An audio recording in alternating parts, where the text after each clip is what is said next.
Good afternoon, listeners. I'm coming to you live from the fourth floor of the main branch of the Central Arkansas Library System in the heart of downtown Little Rock. I am proud to present to you this lovely afternoon the very first broadcast of Radio C.A.L.S, your primary audio source of Level 4 related news and information. And what a beautiful day it is, the glow of our signature neon lights making reflections in the windows, books resting on our shelves as they always do, like little doors into other worlds, sitting dormant, just waiting for someone to come along and fall into them.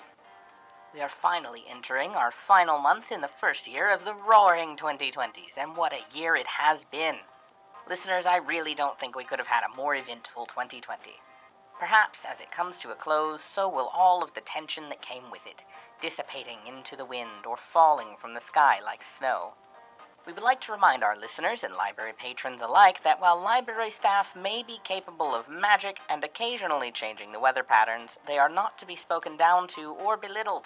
That is no way to speak to wizards and keepers of books, after all. No, it's best to keep a friendly and compassionate attitude once you are inside the library. This way, the book wizards can assist you with smiles on their faces. And while you won't be able to see the smiles because of the masks, you will know they are there all the same. The knowledge of librarian smiles will be somehow in your mind and maybe even in your heart if you're open to such things. We at Radio C.A.L.S know that masks can be tiresome, and while we have sometimes begrudgingly become accustomed to them, we also understand that they can be frustrating or uncomfortable. The masks protect us all from the force we shouldn't reckon with, the ever-present danger lurking just beneath our floors. The smiling owl who inhabits the basement doesn't like to see people frown, you know. Wear a mask. Do not risk becoming an eternal bookkeeper for the smiling owl. It's just common sense. And now, traffic, presented to you by the surprising consistent lack of a certain brand name soda inside the staff vending machine. Why is there never any diet soda? I just cannot understand. We are happy to report today that no vehicles, aside from book carts, are inside of the library. Therefore, all traffic is flowing smoothly and with no delays. And now, a public service announcement. Level 4 and the main library have many places where you can access computers, which will allow you to do many things, such as send electronic mail and even listen to the latest music. We ask that you compute responsibly while inside the library. That includes refraining from using the power of the World Wide Web for evil. Becoming a supervillain is strictly prohibited by the library and is discouraged by local government as well. The library and the computers are here to assist you. Take advantage of the amazing opportunity to peer into the interconnected computer network for yourself. Compute responsibly and have fun. This has been a public service announcement. Programming update.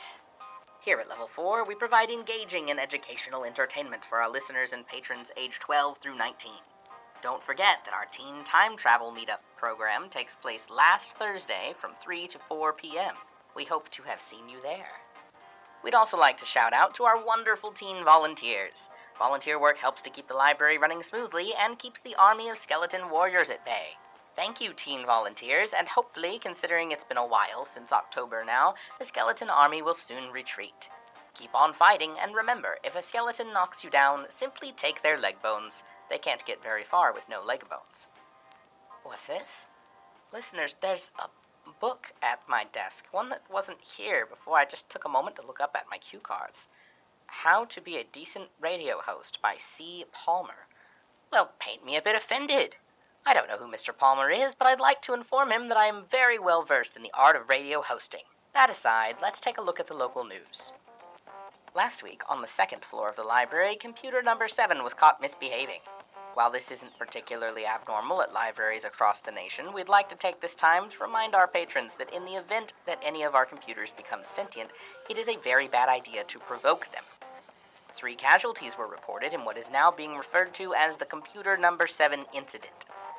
We asked witnesses for a statement. Here is that audio now.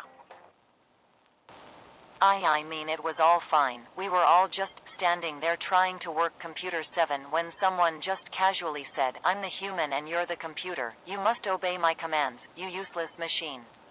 You know, like people say all the time when they're talking to computers or their phones, you know the drill. Haha, but then the computer actually, she replied.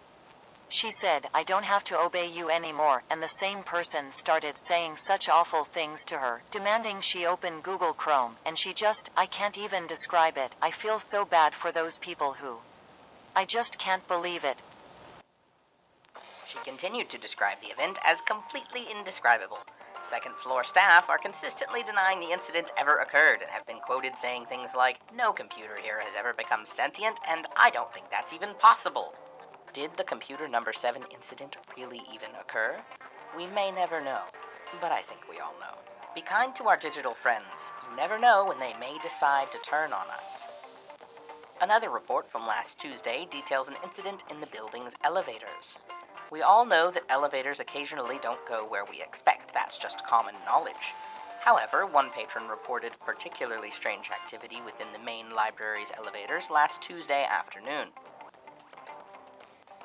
The patron stated that when they entered the elevator and pressed the button for the second floor, it started moving as normal, made the ding sound as it came to a stop on the second floor, and then the doors opened. The patron then goes on to detail that when the doors opened, it was the second floor of the building, but was not a library and was not the year 2020. The doors opened into an entirely different time period. Now, this building wasn't yet a library in the time period the patron details here. Unfortunately, the patron doesn't continue to talk about the library. Instead, they seem to trail off about their life, meeting this lovely gentleman who was a local school teacher, getting married. My goodness, it does go on and on, doesn't it? You see, this report has been in our library for decades. It came to us in the form of a letter, which was in a sealed envelope that was donated to the library in 1925. The outside of the envelope stated, "Open only on Tuesday, November 24th, 2020. And so we did. Inside, the patron details stepping into the elevator in 2020, only to step back out in 1920. Incredible.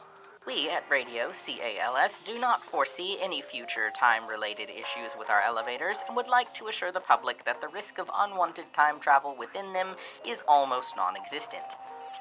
In the very, very rare event that a patron does become trapped in time after entering an elevator, we do ask that you similarly document the experience and donate the letters to the library so that we may continue to give you the most current, up-to-date reporting. On the topic of recent strange happenings within the library, people from all over the world like to talk about libraries being haunted. Given that October was so recent, I'm sure that the supernatural is on many people's minds. We'd like to assure our patrons that no supernatural events have taken place in our library. Besides, is that sort of thing even considered real? Do we have proof of the existence of the supernatural? I mean, a lot of people have been telling me that it airs on the CW at 8 p.m., but I've yet to see a single episode, and if I haven't seen it, does it really exist?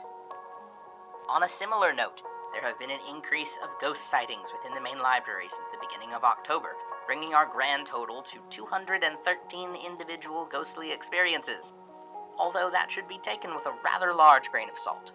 Most of these sightings were reported by Mary, the spirit of a young girl who enjoys hanging about by the water fountains on the 3rd floor. It makes one wonder how many of these reports could be considered true, given that Mary has been known to report seeing her own reflection from time to time.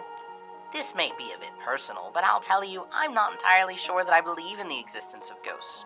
Besides Mary, of course. I've seen her, but she may be the only real one. The local news this evening has been brought to you by that chill that goes up your spine when you're in a library at closing time and the lights go out, leaving the room feeling desperately empty and terribly ominous.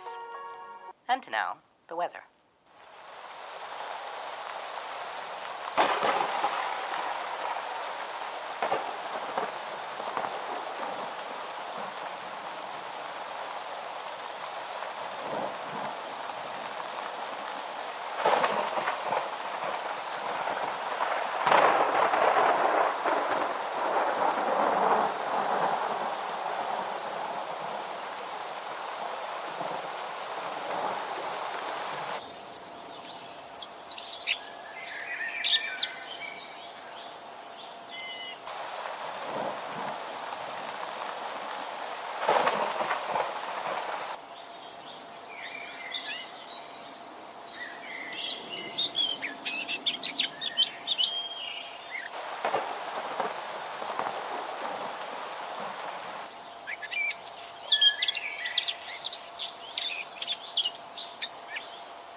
Ah, Arkansas weather, am I right?